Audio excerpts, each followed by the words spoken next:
TitleMatchNetwork.com. Did you, when you first saw Sting and Ultimate Warrior teamed up as the Freedom Fighters, did you think they were going to be big in the business, or? Yeah. They weren't going to be big in Memphis, but they were going to be big in the business. Right. See, we knew in Memphis when guys come in, it was just a stopover place for them.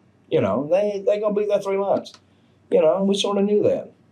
We should be a joke. Well, we'll train them, we go to events, they make millions, then we'll still be here, you know. But they were all pumped up and all that. And they come in there, what they come in as? The Freedom Fighters. The Freedom Fighters. I don't know where in the hell they got that damn name. I said, boys, I changed the name. I said, boys, y'all need to change this damn name, you know.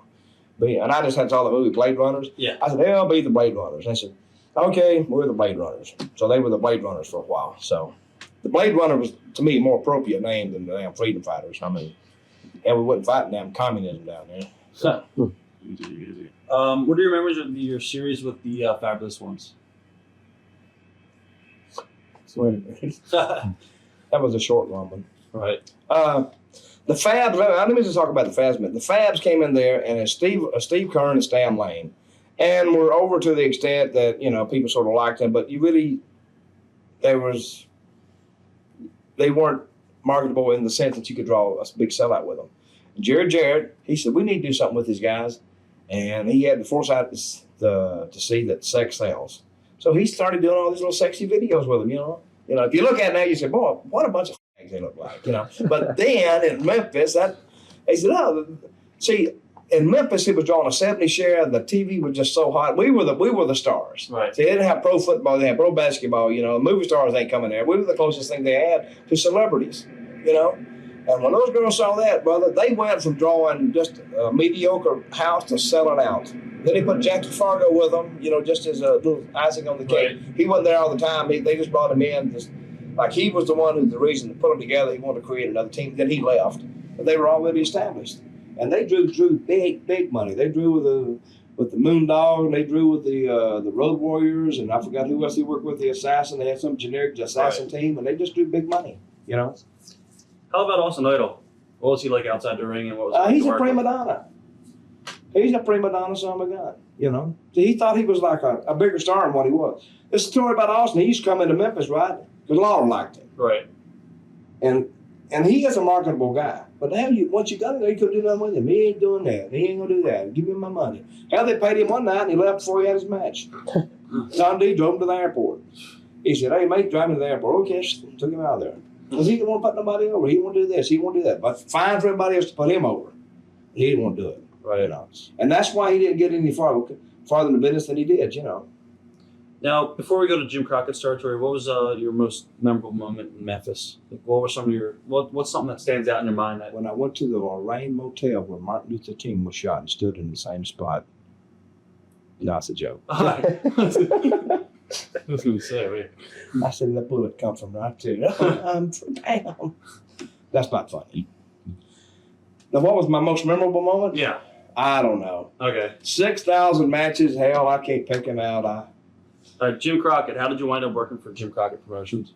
I swear, I can't remember. Okay. I can't remember. I got to think about it. Hell, I just called him up one day. I called Dusty up. Dusty was over there. I said, hey, man, I need a job. You know. How did you and Bobby Jaggers get paired together as Jayhawks? That's a good question. I think that's a rib. I think Dusty ribbed me. He says, going over Jaggers. I said, okay. I was there maybe 9 months. Right. And I didn't much like Charlotte either, you know. How's Dusty as a booker? Well, he's fine, you know. He just, you know, he's got his agenda and I got mine. His agenda is to protect his territory and draw money. And my agenda, of course, is to make money for myself, you know. And right. But he was fine. Dusty's okay. I just didn't believe. See, I don't believe anything at face value anybody tells me, whether it's a wrestler or anybody else. I just don't believe it, you know, sometimes unless they show me.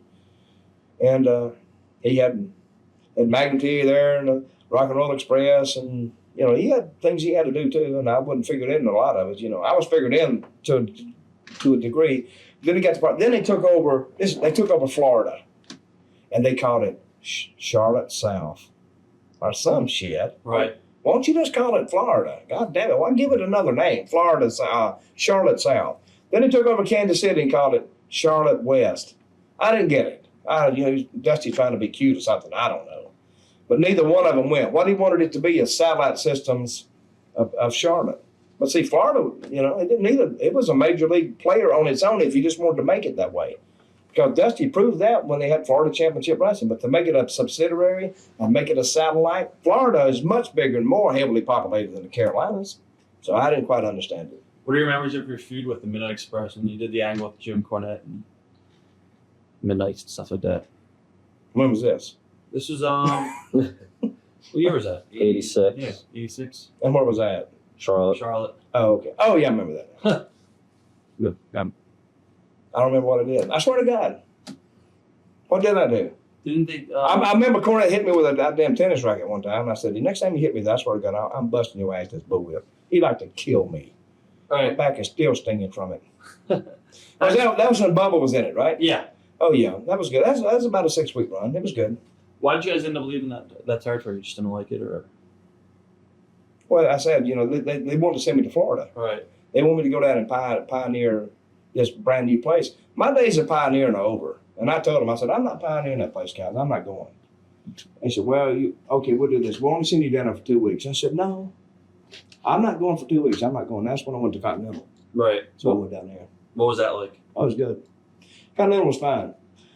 Fuller's ran it, and they ran towns like Birmingham and Dothan, and not the most scenic towns in the world, but the business was good. And then you got to go down, you got to go to Pensacola and Panama City, and that was, and territory was doing good. Right. And Robert Fuller and Ron Fuller, you know, on their own, very creative, and fun to work for. Ron and Robert, great to work for, because, you know, they're always happy and laughing and kidding around, and they're good guys. What year is this around?